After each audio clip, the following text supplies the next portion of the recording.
할렐루야. 19절로 갑니다. 기도합니다. 하나님 감사합니다. 영광과 감사와 존귀가 하나님께 있습니다. 로마서의 말씀들을 열어주시니 감사합니다. 오늘도 이 말씀의 깊은 것들을 깨닫길 원합니다. 종을 낮추시고 겸손하게 하시고 오직 말씀의 통로가 되게 하시고 로마서의 말씀을 사모하는 모든 영혼들을 하나님 복되게 하옵소서.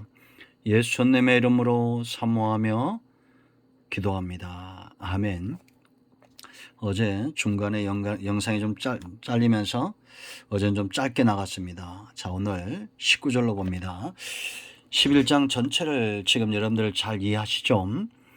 우리가 은혜 아래 있다는 것 담대함입니다. 믿음 아래 있다는 것, 우리가 하나님께서 행하실 일들에 대해서 담대하게 자로나 오르나 흔들리지 않는 겁니다. 가장 기본적인 것들, 바로 하나님이 자기 백성들을 버리지 않는다. 자기 백성들을 향한 하나님의 마음들을 살펴보고 있습니다. 이제 13절부터 24절까지는 이방인들을 향한 경고면서 그 안에 하나님께서 이스라엘 백성들을 절대 버리지 않고 원가지 원나무인 그들을 반드시 구원시킬 것에 대한, 돌아오게 할 것에 대한 예언적 메시지들이 있다라는 겁니다. 자, 19절은 반문입니다. 반문을 생각한 거예요. 이방인들이 이렇게 말한다는 겁니다. 그러면 네 말이 가지들이 꺾인 것은 나로 접붙임을 받게 하려 함이라 하리니. 이게 맞는 말이죠.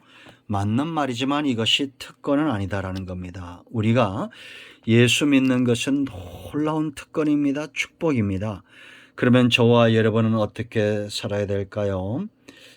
결론부터 말씀드리면 22절에 하나님의 인자심과 준엄하심을 보라. 그러면서 넘어지는 자들에게는 준엄하심이 있으니 너희가 만일 하나님의 인자심에 머물러 있으면 그 인자가 너희에게 있으리라.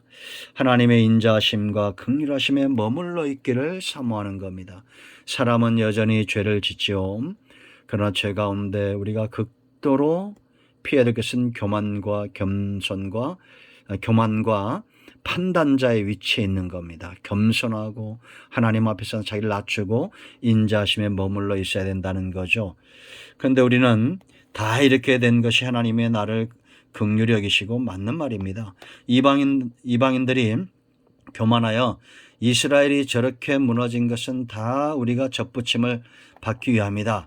우리가 이런 어떤 신앙적 우월감, 이런 부분들에 빠질 수가 있습니다. 우리가 죄 가운데 머물러 있으면서 겸손하고 하나님을 찾지 않고 오히려 하나님의 뜻을 말하면서 인간적인 생각들을 필력할 때가 얼마나 많이 있습니까?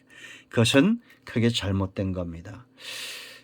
자, 20절 옳도다. 그들은 믿지 않음으로 꺾이고 너는 믿음으로 섰느니라. 높은 마음을 품지 말고 도리어 두려워하라. 아멘. 여러분, 우리가 믿음은 구원에 이릅니다. 거저받는 거죠. 그러면 우리가 오히려 높은 마음을 품지 말고 도리어 하나님께서 행하신 일들에 대해서 하나님의 주권을 인정하고 두려워한다는 것은 단지 겁을 먹고 살라는 것이 아닙니다. 하나님을 경외하고 존경하는 삶을 살아야 된다라는 겁니다. 21절 말씀 보세요. 하나님이 원가지들도 아끼지 아니하셨은즉 너도 아끼지 아니하리라. 누가 누구예요? 교만하고 완악하고 오히려 은혜 가운데 접붙임을 당하고 그렇음에도 겸손하지 못하는 삶을 이야기하는 겁니다. 여러분, 우리가 구원은 예수 그리스도의 공로로 인함입니다. 그렇다고 해서 우리의 삶이 늘 죄를 지고 죄악 가운데 있고 겸비하지 않고 하나님의 은혜를 사모하지 않는다면 문제가 되는 것입니다. 엎어졌다가 다시 일어나고 죄 가운데 거하지만 죄인됨을 우리가 인정하고 하나님의 긍휼을 바라는 삶이 있어야 된다. 그래서 인자와 존엄하심에 머물러 있으라고 22절에 분명히 말하고 있죠. 이거는 온전한 선하게 바리새인들처럼 의를 행하고 외식적인 삶 가운데 빠지고 스스로 의롭다 하는 그런 삶이 아닙니다. 여전히 우리가 예수 믿은 다음에도 크고든지 작든지 죄 가운데 있는데 그럴 때마다 하나님의 인자하심에 머물러 있기를 사모하는 삶이 중요하다. 그 이유가 있죠. 23절 말씀 보면 그들도 믿지 않는데 머무르지 아니하고 장차 이제 하나님의 계획입니다. 그들이 믿으면 접붙임을 받는다는 겁니다. 이는 그들을 접부실 능력이 하나님께 있다. 이 하나님의 능력을 움직이는 것은 예수 그리스도 보혈의 공로를 의지하고 믿는 겁니다. 믿음의 길을 하나님이 열어놓으신 거요. 그러면 믿으면 이제 우리는 예수님께 접붙임을 당한, 구원의 접붙임을 당한 삶을 산다라는 겁니다. 가지는 혼자 스스로 존재할 수 없습니다. 뿌리를 내려야 사는 것처럼 뿌리 내린 나무에 접붙임을 당하는 겁니다. 이게 구원이라고 그랬죠. 참 포도나이신 예수님께 접붙임을 당하는 겁니다. 이스라엘이 완악하고 자신들의 영적 우월감과 율법을 준행하면 구원받는다는 선민사상과 영적인 오만함 가운데 있었지만 그들이 이제 겸비하고 돌아와서 예수를 믿으면 그들로 접붙임을 당한다. 왜? 능력이 하나님께 있기 때문이다 라는 겁니다. 농부에게 모든 권한이 있는 것을 우리가 알죠. 나무를 접붙이고 관리할 모든 능력이 누구에게 있습니까? 농부에게 있죠. 그래서 하나님은 이스라엘의 구원을 위해서 일하고 계시다. 농부로서 일하고 계시다. 이렇게 보시면 됩니다. 그 가지 얼마가 꺾이는 것처럼 이스라엘이 예수를 믿는 믿음을 거부하고 그들이 꺾여지지만 그러나 결과적으로 이 큰 나무를 버리지 않는 농부이신 하나님께서 그들이 믿음으로 돌아올 때 그들을 접부실 것이다. 자, 24절 네가 원 돌감람나무에서 찍힘을 받고 본성을 거슬러 좋은 감람나무에 접붙임을 받았으니 원 가진 이 사람들이 얼마나 더 자기 감람나무에 접붙이심을 받으랴. 이 하나님의 신실하심을 이야기하는 거죠. 여러분, 나무는 참 감람나무 이 나무를 버리지 않는 이 하나님의 신실하심이 이방인들을 경고하면서 드러나는 겁니다. 이방인은 절대 교만할 수 없다는 겁니다. 왜냐?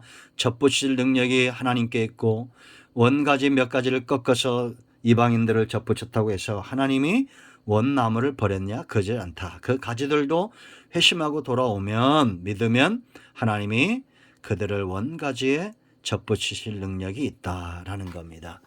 여러분, 우리가 이방인들이죠. 구원이 이 땅에 떨어지고 지금까지 하나님의 은혜 가운데 구속의 역사가 완성되어지고 있고 예루살렘에서 시작된 이스라엘에 시작된 복음이 온 땅을 돌고 있는 것 여러분 보여주십니까?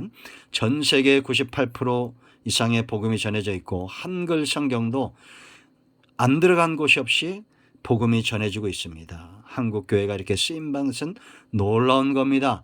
이제 이스라엘이 마지막 단계에서 구원 회심하고 돌아오면 구원이 완성되어진다 이렇게 성경적으로 우리가 보고 있습니다. 이 흐름을 우리가 잘 알고 우리가 겸손해야 됩니다.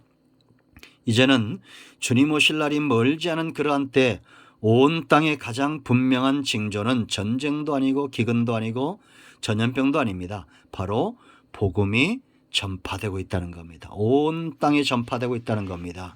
그런데 우리가 이렇게 잘 접붙임을 당하고 우리가 이방인들처럼 완악하고 교만하여 우리가 육신대로 살면서 하나님의 뜻을 운운하고 하나님의 뜻과 먼 삶을 살아가서는 안 되겠습니다. 사람은 여전히 죄인이지만 겸비하고 하나님께 돌아와 다시 한번 우리를 정결케 하고 하나님 앞에 온전하게 사는 지혜가 필요합니다. 바로 우리 모두가 슬기로운 신부들이기 때문이다라는 겁니다. 이 귀한 삶의 축복이 우리 모두에게 축원드립니다. 하나님은 신실합니다. 기도하겠습니다. 하나님 이 말씀대로 되기를 원합니다. 이방인이었던 우리가 구원을 받고 이제는 겸손하고 겸비하여 하나님의 인자하심과 준엄하심에 머물기를 사모하는 세상을 사모하다가 교만에 이르고 세상의 모든 것들을 속에 마음을 빼앗겼다가 하나님께 책망받는 인생이 아니라 인자하심과 하나님의 준하심에 머물러 있는 지혜로운 백성들 되게 하옵소서. 예수님의 이름으로 사모하며 기도합니다. 아멘. 이제 선포합니다. 나사렛 예수 그리스도의 명으로 우리 가운데서는 모든 흑암과 어둠의 영들은 묶임을 떠나갈지어다. 온 영과 온 마음과 온 진 치유되며 암덩어리 녹아지며 온갖 질병들은 예수 그리스도의 이름으로 치유될지어다. 막혀있는 모든 것들은 열려질지어다. 예수님의 이름으로 축복하며 치유하며 기도합니다. 아멘. 응답되었습니다. 할렐루야.